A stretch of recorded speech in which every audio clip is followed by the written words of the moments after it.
जिस तरीके से हमने देखा 45 सीटों पर बीजेपी है, 22 सीटों पर कांग्रेस पार्टी। हालांकि हरीश रावत यह दावा कर रहे थे कि हम यहां सरकार बनाने जा रहे हैं, 48 सीटों के साथ हमारी सरकार बनेगी, लेकिन अंदर खाने जो सब कुछ डैमेज है, अंतरकलह की स्थितियां जो बनी हैं, उसका खामियाजा भुगतना पड़ा। हालांकि कुछ देर पहले आम आदमी पार्टी से 1 सीट लीड जरूर की जा रही थी, लेकिन अभी फिलहाल जो तस्वीरें हैं वो ये हैं कि बीएसपी को हालांकि 2 सीटें हैं, झाड़ू यानी कि आम आदमी पार्टी वहां पर एक भी सीट हासिल नहीं कर पाई। अब ये पंजाब यानी कि ट्रैक्टर पर सवार होते हुए कैंडिडेट्स के नाम यानी कि मुख्यमंत्री के चेहरे जो हैं वो साफ तौर पर देख सकते हैं। भगवत मान जिस पर आखिरी वक्त पे दाव लगाया गया, 88 सीटों के साथ सबसे आगे, और 100 सीटों तक का आंकड़ा जो है एग्जिट पोल के जरिए दिया गया कई एग्जिट पोल्स में, और 15 सीटों पर कांग्रेस पार्टी को संतोष करना पड़ा है। प्रकाश सिंह बादल की यह तस्वीर लगी हुई है, और यहां पर श्रोमणी अकाली दल 9 सीटों पर संतोष करना पड़ रहा है। हालांकि ये रुझान है, हम आपको एक बार फिर से बता दें, ये रुझान है, नतीजे अभी आए नहीं,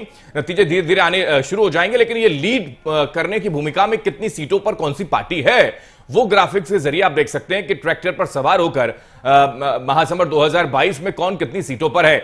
अमरिंदर सिंह महज 4 सीटों का जिक्र करें, हालांकि अपने किलों को बचा पाना उनके लिए थोड़ा सा मुश्किल हो गया। अभी तक जो अपडेट है, पीछे चल रहे हैं अपनी सीट से। 88 सीटों पर भगवंत मान का जो जादू है वो चल गया, या फिर आम आदमी पार्टी का जादू, केजरीवाल का जादू, दिल्ली मॉडल वहां पर शायद काम कर गया, कामयाब हो गया, ये स्थिति शायद हो सकती है। रत्नेश जी, आप भी पर वापस आ रहा हूं, क्योंकि हम 4 सीटों का जिक्र कर रहे थे। 403 में अगर इसको निकालते हैं तो महज 1% आप जीत कर पा रहे हैं 100 में से, सिर्फ 1%।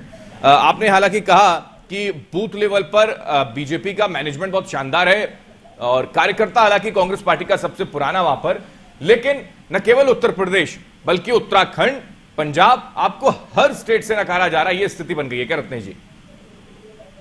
देखिए, ये कहना अतिशयोक्ति होगी कि हमें हर स्टेट से नकारा जा रहा है। ठीक है, देखिए, राजनीतिक दलों में जो सत्ता में होता है, भारतीय जनता पार्टी वाले सुन लीजिए, इतना हंसिए मत, खिलखिलाइए मत। आप भी सत्ता से बाहर होंगे तो भी आपको थोड़ा सा तो दुख होगा। ठीक है, अभी आप सत्ता में हैं, अभी आपका सूरज चमक रहा है तो खिलखिला लीजिए, नहीं तो आप भी खिलखिला रहे। कभी दो सीटों से संतोष करना पड़ा तो रणदीप सिंह सुरजेवाला का वो बयान मेरे को ध्यान में आता है, जब उन्होंने कहा था कि हम तीन जो प्रदेश है तो कम से कम नहीं बचा ही लेंगे, ये स्थिति उन्होंने जिक्र किया था, और ये बयान दिया था जब इलेक्शन का डिक्लेरेशन हुआ था। लेकिन यहाँ ये स्थिति है कि आप 3 बचा पाना बड़ा मुश्किल, मुझे लगता है शायद गोवा। हेमंत जी, मैं उसका जवाब दे रहा हूँ, हेमंत जी, मैं उसका जवाब दे रहा हूँ जी। मैं पार्टी का एक बहुत छोटा सा कार्यकर्ता हूँ, लेकिन मैं कहता हूँ कि ऐसे नेता जो पार्टी में गुटबाजी करते हो, जो पार्टी को नुकसान पहुंचाते हो, उनको पार्टी से बाहर